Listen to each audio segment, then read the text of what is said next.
بسم اللہ الرحمن الرحیم۔ غصے پر قابو، ایک مومن کا اصل امتحان۔ مدینہ کی گلیوں میں ہلکی ہلکی ہوائیں چل رہی تھیں، عصر کا وقت تھا، سورج زرد روشنی کے ساتھ ڈوبنے کو تھا۔ مسجد نبی صلی اللہ علیہ وآلہ وسلم کے قریب ایک نوجوان سعید پریشان حال بیٹھا تھا، اس کے چہرے پر غصے کی سرخی واضح تھی، ہاتھ کঁپا رہے تھے، دل تیز دھڑک رہا تھا۔ ابھی کچھ دیر پہلے اس کا پڑوسی سے بے سبب سخت الفاظ کہہ چلا گیا۔ سعید ضبط کھو بیٹھا تھا، جواب میں اس نے بھی سخت جملے کہہ دیے۔ اب اسے شدید پچھتاوا ہو رہا تھا۔ اسی دوران مسجد سے ایک بزرگ صحابی حضرت ابو درداء رضی اللہ تعالیٰ عنہ نکلے۔ انہوں نے سعید کو دیکھا، قریب آئے اور محبت سے پوچھا، بیٹے کیا ہوا، کیوں پریشان ہو؟ سعید نے سر جھکا کر کہا، ابو درداء، میرا غصہ مجھ سے سنبھالا نہیں گیا، بس دل چاہ رہا تھا کہ میں کچھ توڑ دوں، چیخوں یا اس آدمی سے لڑ پڑوں، لیکن پھر خیال آیا کہ یہ درست نہیں۔ حضرت ابو درداء نے مسکرا کر کہا، سعید آؤ، میں تمہیں نبی کریم صلی اللہ علیہ وآلہ وسلم کی وہ حکمتیں سناؤں جن سے غصہ پہاڑ کی طرح بیٹھ جاتا ہے۔ پہلی حکمت، غصہ آئے تو خاموش ہو جاؤ۔ ابو درداء نے کہا، رسول اللہ صلی اللہ علیہ وآلہ وسلم نے فرمایا، غصہ آئے تو خاموش ہو جاؤ۔ بیٹے جب انسان غصے میں ہوتا ہے تو اس کے الفاظ تیر بن جاتے ہیں، جو زبان سے نکل جائے وہ واپس نہیں آتا۔ خاموشی وہ ڈھال ہے جو شیطان کے حملے کو ناکام بنا دیتی ہے۔ جب تم خاموش ہوتے ہو، غصہ اپنی آگ خود ہی بجھانے لگتا ہے۔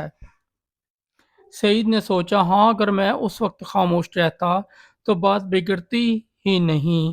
دوسری حکمت، غصہ آئے تو اپنے جسم کی حالت بدل دو۔ ابو درداء نے آگے فرمایا، نبی صلی اللہ علیہ وآلہ وسلم نے فرمایا، جب تم میں سے کسی کو غصہ آئے تو وہ کھڑا ہو جائے، کھڑا ہو تو بیٹھ جائے، اور غصہ نہ جائے تو لیٹ جائے۔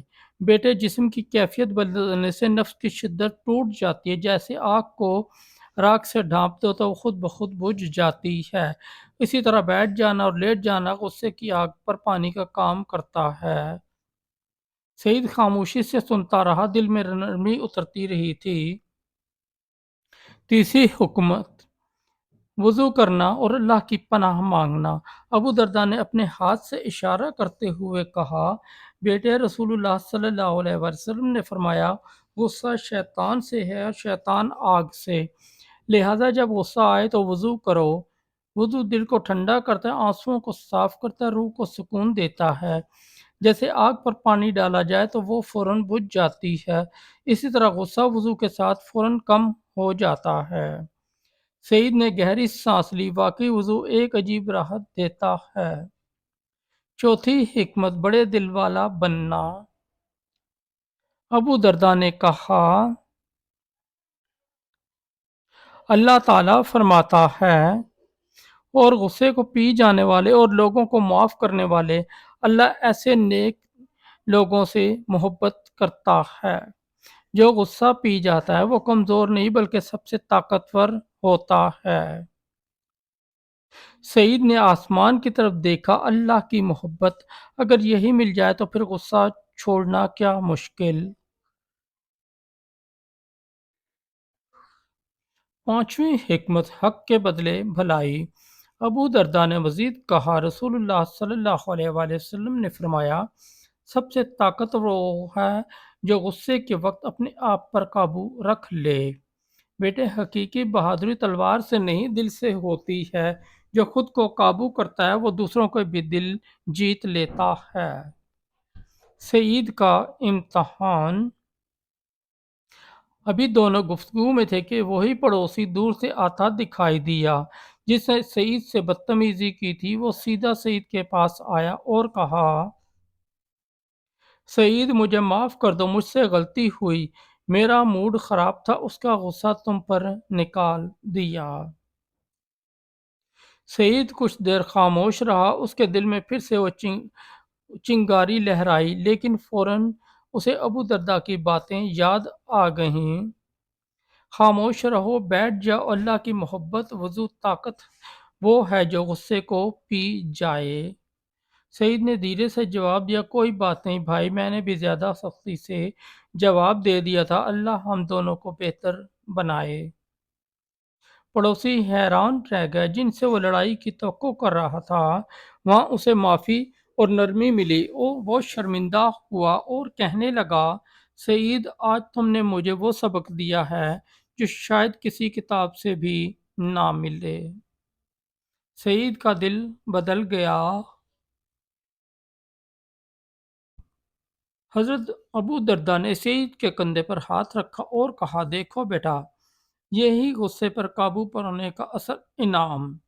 جو اپنے غصے کو جیت لیتا ہے، اللہ اس کا دل نور سے بھر دیتا ہے۔ سعید نے خوشی سے کہا، آپ نے جو حکمتیں بتائیں وہ میری پوری زندگی بدل دیں گی۔ کہانی کا نچوڑ: خاموشی غصے کی پہلی دوا ہے۔ جسم کی حالت بدلنے سے غصہ ٹوٹ جاتا ہے۔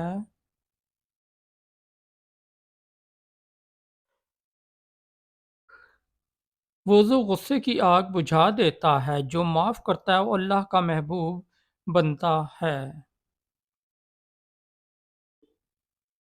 غصہ پی جانا سب سے بڑی بہادری ہے۔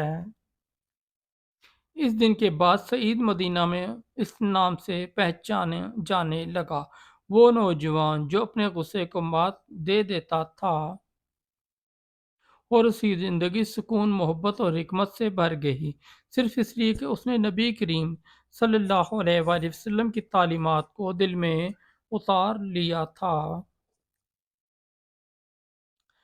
دوستو، اگر آپ کو اسٹوری اچھی لگی تو ہمارے چینل کو سبسکرائب کر دیں، اس ویڈیو کو لائک اور دوستوں کے ساتھ شیئر کر دیں، اور ہمارا دوسرا چینل ہے روشنی ہدایت، اس پر بھی ضرور وزٹ کریں، اس پر آپ کو بہت اچھی اسلامی اسٹوریاں ملیں گی۔